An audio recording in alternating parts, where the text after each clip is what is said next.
Sobat Dukcapil dan Swarga Loka, jumpa lagi di program Mata Swarga Loka. Mau tanya dong Swarga Loka? Boleh. Di Mata Swarga Loka episode kali ini, aku Nanda yang akan ditemani dengan seseorang yang udah gak asing lagi nih bagi Sobat Dukcapil. Yang lain dan tidak bukan, yaitu Mas Zeraf. Halo Sobat Dukcapil, kembali lagi bersama aku Mas Zeraf di program Mata Swarga Loka.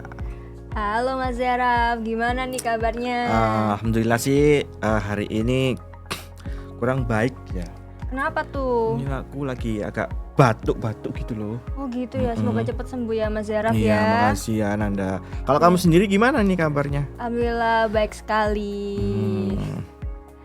Oke. Nah, Sobat Dukcapil, selama 15 menit ke depan, aku dan Mas Zeraf akan membantu kalian untuk menjawab pertanyaan-pertanyaan dari Sobat Dukcapil yang tentunya sudah dikumpulkan oleh tim melalui DM sosial media di Dukcapil dan Swarga Loka. Betul banget tuh Nanda. Kita berdua siap membantu semua permasalahan admin Sobat Dukcapil. Betul banget. Oke, tanpa berlama-lama lagi, mari kita mulai dengan pertanyaan pertama. Pergi ke pasar beli Lego. Cakep. Let's go. Let's go. Nah, pertanyaan pertama datang dari @namanya _almahira_aska. Min, akte kelahiran saya hilang. Saya kelahiran Surabaya, tapi KTP saya Gresik karena ikut suami. Kalau saya mau ngurus di Gresik atau di Surabaya ya? Nah, oke, untuk Kak Almahira ya. Kalau Kak Almahira ini KTP Gresik, pasti ngurusnya di Gresik ya. Jadi nanti kakak ngurusnya di Gresik. Tapi berhubung akte kelahirannya itu akte kelahiran terbitan Surabaya, berarti nanti kakak itu minta keabsahan dulu. Bisa nanti mungkin kakaknya ke Siola untuk dibantu minta keabsahan, atau mungkin jika di Gresik bisa bantu mintakan keabsahan juga nggak apa-apa. Nanti ditanya dulu di Gresiknya, bisa dibantu sekalian minta keabsahan atau enggak. Kalau nggak bisa ya nanti kakaknya minta keabsahan di Siola bisa. Jadi minta keabsahan dulu, baru nanti bisa mengurus akte kelahirannya di domisilinya yaitu Gresik. Oh begitu ya Kak. Oke, lanjut ke pertanyaan kedua nih dari @davidk. Hai Min, ini mau verifikasi nomor di KNG mobile aplikasi atau di web Klampit. Kok nggak cocok terus ya Min? Itu gimana ya Mas? Oke, untuk Kak David ya, apabila nomor HP tidak cocok itu berarti nomor HP yang diinputkan atau yang dibuat untuk verifikasi itu tidak sama dengan nomor yang ada di profil KNG atau yang waktu didaftarkan. Karena nomor HP itu merupakan salah satu elemen keamanan yang diklampit.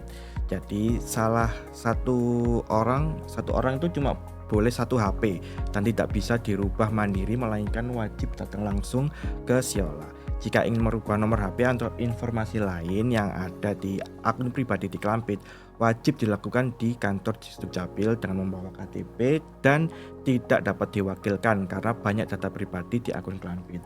Petugas akan memverifikasi kepemilikan akun Klampit dengan kesamaan wajah yang ada di KTP untuk memberikan informasi akses akunnya gitu. Antisipasi biar nggak ada penipuan ya Kak ya. Iya benar sekali. Diingat ya teman-teman, jangan mudah tertipu karena di era digital ini tuh bener-bener sangat-sangat mengerikan ya Mas ya. Iya mengerikan banget. Jadi tetap hati-hati ya Sobat Dukcapil. Betul. Oke, lalu lanjut nih ke pertanyaan ketiga dari @diaayu874. Apa benar kalau buat akta yang baru karena hilang bayar 1,5 juta? Nggak bener banget ya ini untuk Kak Diah ya. Buat akta itu semua pengurusan admin itu gratis. Terus untuk buat akte juga gratis, nggak ada bayar. Kalau ada bayar tuh nanti bisa dilaporkan aja ya. Nanti bisa dilaporkan aja, ada di lupa aku mungkin muncul di sini di banner ini ya, nanti bisa dilaporkan di sini. Nah itu karena pembuatan seluruh admin Duk itu gratis ya, nggak ada yang bayar. Oke, ingat ya teman-teman, semua layanan admin Duk itu semua gratis ya, ingat ya. Oke, kita lanjut ke pertanyaan keempat dari @tiadesta20. Min, kalau ganti nama di akte kelahiran karena salah ketik itu gimana ya, Min? Oke, untuk Kak Tia Desta, kalau ganti nama di akte kelahiran itu misal dilihat dulu salahnya itu di mana. Misal kalau namanya itu kayak Nanda, terus mau diganti Nando, kan itu udah berbeda makna. Itu nggak bisa, harus pakai penetapan pengadilan kalau udah berbeda makna. Kalau misal belum berbeda makna, misal Faris ya, FARIS mau diganti FARIZ. Nah itu bisa, nggak perlu ke pengadilan asal ada dokumen pendukung. Misal kayak ijazahnya itu udah pakai Z semua, nanti bisa diganti pakai Z semua. Kalau nggak merubah makna bisa, nggak merubah makna bisa. Kalau merubah makna jadi Nanda jadi Nando, itu harus pakai penetapan pengadilan baru bisa dirubah. Oke. Nah, sekarang kita lanjut ke pertanyaan yang terakhir dari @siviani. Kemarin saya ngurus ganti status pendidikan sekalian ganti kakak yang QR code, tetapi status pendidikan di kakaknya tidak terganti. Itu memang tidak perlu atau bagaimana ya, Min? Oke, untuk Kak Siviani, ganti pendidikan di kakak sekaligus yang QR code. Berarti ini otomatis kan kalau ganti pendidikan kan otomatis dapat kakak yang baru ya. Dan kakak yang baru itu pasti yang QR code. Dan karena tidak terganti. Nah, mungkin ini Kak Sivian ini yang dimaksud apa dulu? Kan ada dua. Kalau memang di kolom pendidikannya yang diganti pasti keganti. Kalau mungkin Kak Sivian ini minta yang ada tambahan gelarnya, itu beda menu lagi. Jadi nanti setelah pengajuan ganti pendidikan di kolom pendidikan dari mungkin sebelumnya SMA jadi kuliah atau S1, nah, setelah selesai nanti baru bisa pengajuan lagi penambahan gelar di namanya.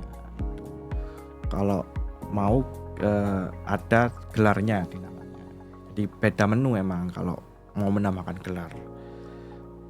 Tapi kalau ganti status pendidikan atau pendidikan terakhir itu pasti udah keganti otomatis kalau ganti.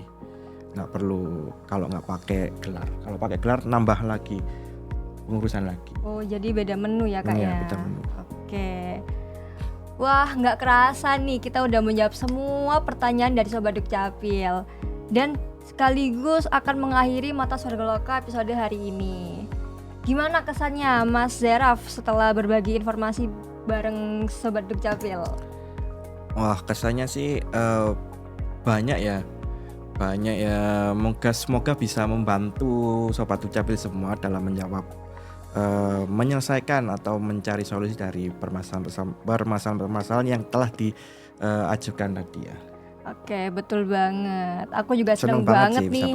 Aku juga senang banget Mas bisa bertukar informasi bareng Mas Zeraf, dan tentunya episode kali ini bisa menambah pengetahuan baru buat aku dan Sobat Dukcapil yang di rumah. Oke, dan aku mau ngucapin terima kasih juga atas pertanyaan-pertanyaan yang telah diajukan dari Sobat Dukcapil. Nah, jika kalian masih punya pertanyaan atau keluh kesah terkait admin Duk, bisa langsung tanyakan melalui DM Instagram atau dapat juga menghubungi nomor call center kita. Berapa sih Mas nomornya? 031 9925 4200. Oke, catat ya teman-teman biar gak lupa. Nah, buat Sobat Dukcapil, jangan lupa juga untuk ikutin terus informasi terbaru mengenai admin Duk di YouTube channel @swargalokasby, Instagram kita @swargaloka.sby dan @dispendukcapil.sby. Dan yang terakhir TikTok kita di @swargaloka.3578. Sekian dari aku dan Mas Zeraf, sampai jumpa di episode Mata Swarga Loka lainnya yang gak kalah menarik. Swarga Loka, komunikatif, inovatif, dan inspiratif. Wassalamualaikum warahmatullahi wabarakatuh. Sampai jumpa.